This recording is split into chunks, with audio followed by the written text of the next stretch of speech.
In Maths Standard 8 English Medium, chapter number 5. In last few videos, we learn about the data handling, like data, what is data, how to collect the data, how to draw them, show them in the graphically like a pictograph, bar graph, a double bar graph. Then in the last video we learn about organizing data, like we make tally marks and then prepare the frequency distribution table. And then finally we also learn that when the data is very large, then we cannot make the frequency distribution table for each category, each observation. Otherwise the frequency distribution table will be too much long. And therefore we make the groups of that observations. We make the same width of the groups and then we did the classification and make another table which contains the class intervals. Means it's a group of the collections like 0 to 10, then 10 to 20, 20 to 30. So that according to that we take the tally marks that you already learned in the last session, and we make the table was grouped frequency distribution. So now in the beginning we learn about the bar graphs, double bar graphs, etc. But now when we want to represent this grouped frequency distribution graphically, we can't use that normal bar graph or double bar graph. This time there will be a bar graph but with little difference, and those are known as histogram. We saw that in the bar graph we draw the rectangles which have space between them. Between all the bars, all the rectangles, there was equal space between them. But in histogram, means when we want to represent this grouped frequency distribution as a bar graph, we are going to use the bars, but what will be difference is that the rectangles will be connected to each other. There will be no gaps between the bars, and therefore it is known as the histogram. So it is the continuous figure in which there will be no gaps between the bars. Here to draw that, we will take the class intervals, means the group of the observations which are known as the class intervals. Those class intervals will be placed on the horizontal axis. We know that when we draw the graph we need two perpendicular axes, horizontal axis, or we call it x-axis, and the other one is the vertical axis, which is exactly perpendicular to that horizontal.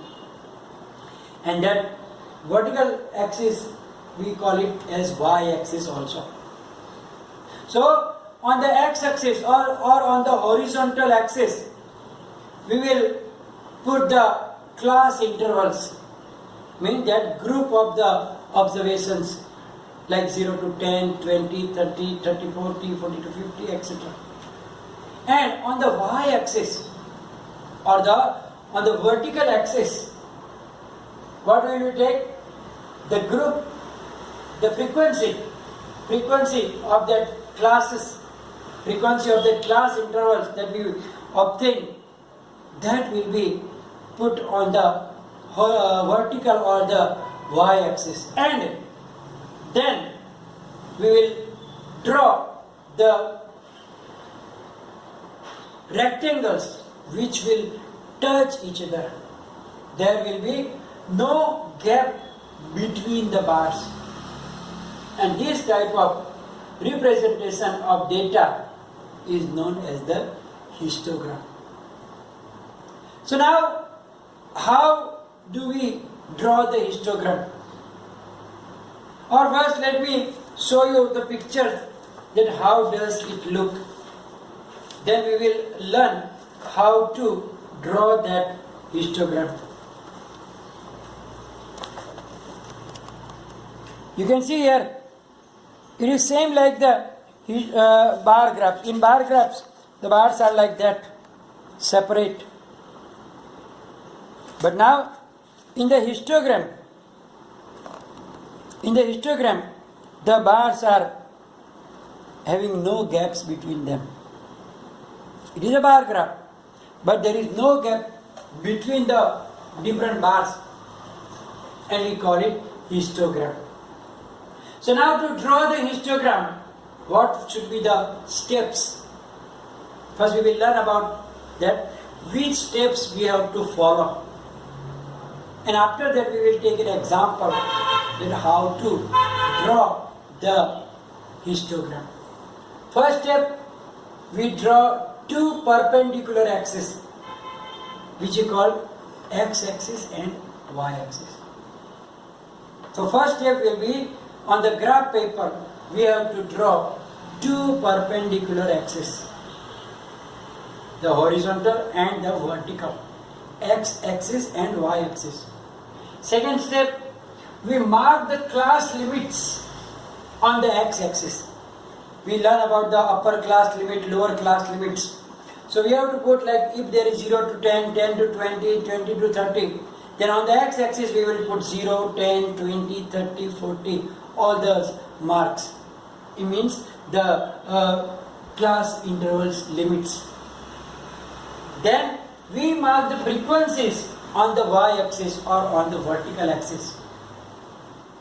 All the frequencies should be on the y-axis. And then we have to we construct rectangles taking the class intervals as the basis. The base of the rectangle will be the class interval, means 0 to 10, then 1, 0 and then 10. Through that we have to draw the rectangles. And the height of the rectangle will be according to the frequency. Height according to the frequency of that particular class interval. And then we draw this height, same different heights rectangles, which will be connected to each other, touch each other. And for this purpose, we have to take suitable scales also. Because sometimes there is a big numbers like 200, 300. We can't take 1, 2, 3, 4.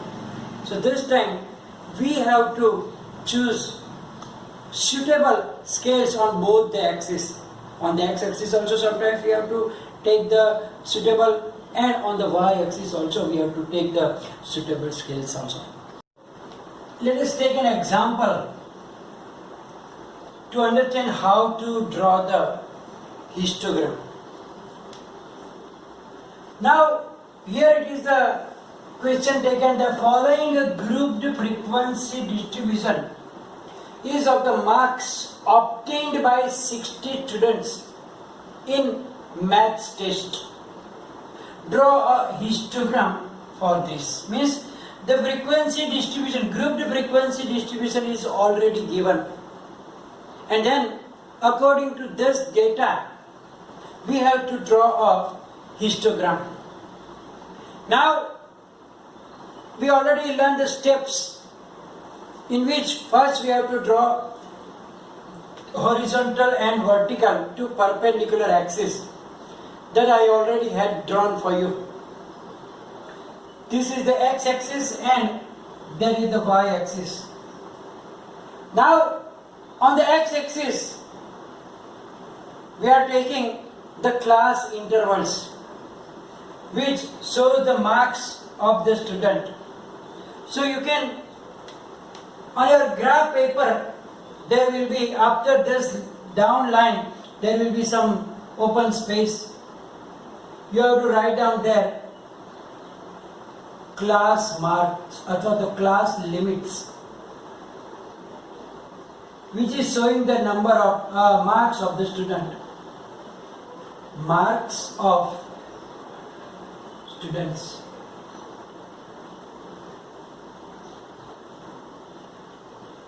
And here you have to write down the frequency. We show the number of students, so you can write down frequency also, not a problem. Now class interval start from 0 to 10. 0 is already 10 there, so we don't need to write down that 0 again on the x-axis. Now at the same distance we have to put the marks to denote this all the, so we have to start from 0 and go up to 60 because the highest is the 60.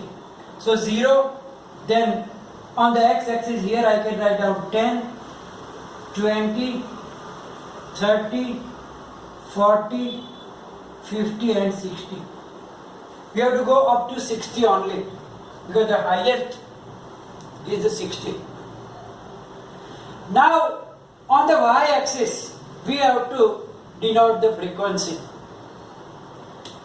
So we have to choose a particular scale so that we can accommodate the highest number also. Here the highest number is 21. So if you take 1, 2, 3, 4, 5, 6, will you be able to denote all the numbers up to 21? If your page is big enough, you can take 1, 2, 3, 4. But if your page is not enough, big enough, so first of all you have to check whether if you write in 1, 2, 3, 4, 5, 6, 7, 8, 9, 10, in my page it is not possible. So rather I will take double 2, 4, 6, 8, 10, 12, 14, 16, 18, 20, 22. So I can accommodate 21 here. So I have to choose a scale such that I can accommodate the highest frequency also. So first of all we will write down here the scale also. Scale. On x-axis, what did we take? Here in your notebook, you know that in your graph book there is a 1 centimeter blocks are already there. So we take 1 centimeter is equal to how much? 10 students. So x-axis 1 unit is equal to 10 marks. 1 unit is equal to 10 marks. And on y-axis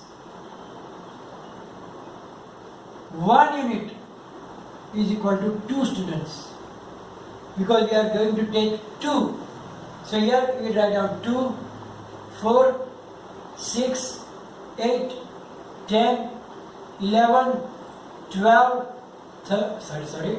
10, then 12, 14, 16, 18, 20 and 22.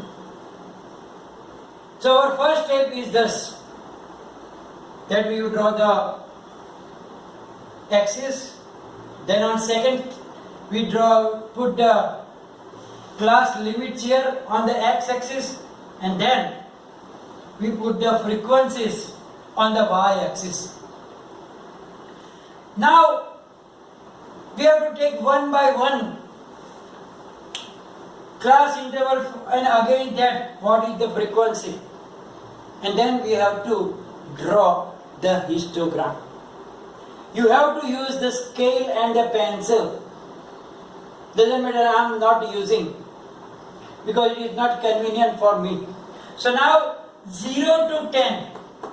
So you can see that this part from here 0 to 10, that will be our class interval, first class interval, and that frequency is 2. It means that from 0 it's already there by the line, but from 10 also I have to make the same line up to 2, and then I make this rectangle. So here that is my first bar. Now second bar, 10 to 20 means the second part, and the frequency is 10. It means that from here 10 and from 20 I have to draw a line up to 10. Here is your 10. And then from 20 also, with the help of scale you have to draw, and then close this. Then that will be your second bar. What is the difference in that bar graph and this? You can see that the bars are touching each other. There is no gap between the bars. Now take the third class interval, 20 to 30, and the frequency is 21. Now here you can see that there is 20 and 22 but no 21. So you know that between that also there are 10 small parts in your graph book. So here in the middle also there will be a little height, that will be your 21. And therefore at that 21, so here this line 20 to 30 both must have extended up to the 21. 21 will be between 20 and 22. And then from 30 also we have to draw up to that 21, and then you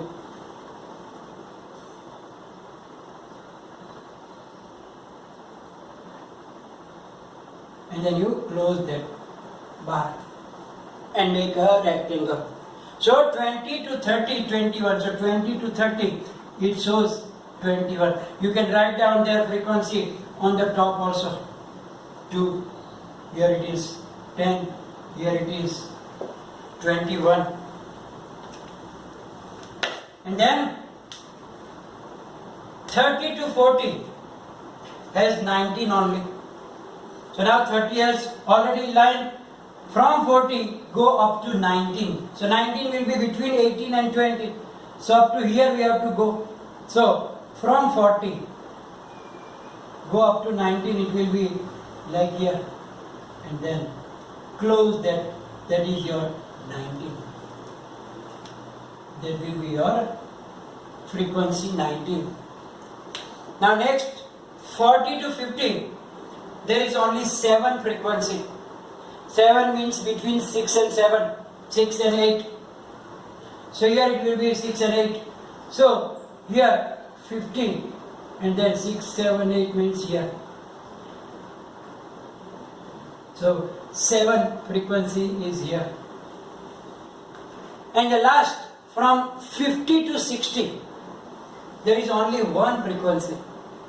How can I draw 1? Between 0 and 2. It means there will be a small, only, see, yeah, up to that. And that is how our histogram is ready. So what we have to do that, draw the axis, put the class interval 0 to 10, 20 to 30, 20 to 30, whatever is there. So 0, 10, 20, 30, 40, 50, 60 and so on. And according to that, now sometimes if in your class interval, if it is not starting with 0, if it is not starting with 0, doesn't matter you put 0 here, but then maybe it is like it start from 40 to 50, 50 to 60 and so on. So here you don't have to 0, 10, 20, 30 because otherwise we will need more space. But here we will start with 40 here, and then here you have to show a jagged line like that. It shows that from 0 to 40, here it is not necessary to write down that one. But when it is not starting with 0, and between 0 to 40 there is no data here. If it is starting with 40 to 50, in that time only you have to draw the jagged line. That we will again see in the next sum also, when the sum will come that time. I will tell you what to do that. But just I am telling you. So by this way we have to draw the histogram, or sometimes from histograms you have to give some answers also. That we will see in the next session. Here we are going to finish today's session, and after that you will get your PDF file, in which there will be maybe another example for yourself for the practice. So do it, and any problem please write down in the comment section. Thank you very much.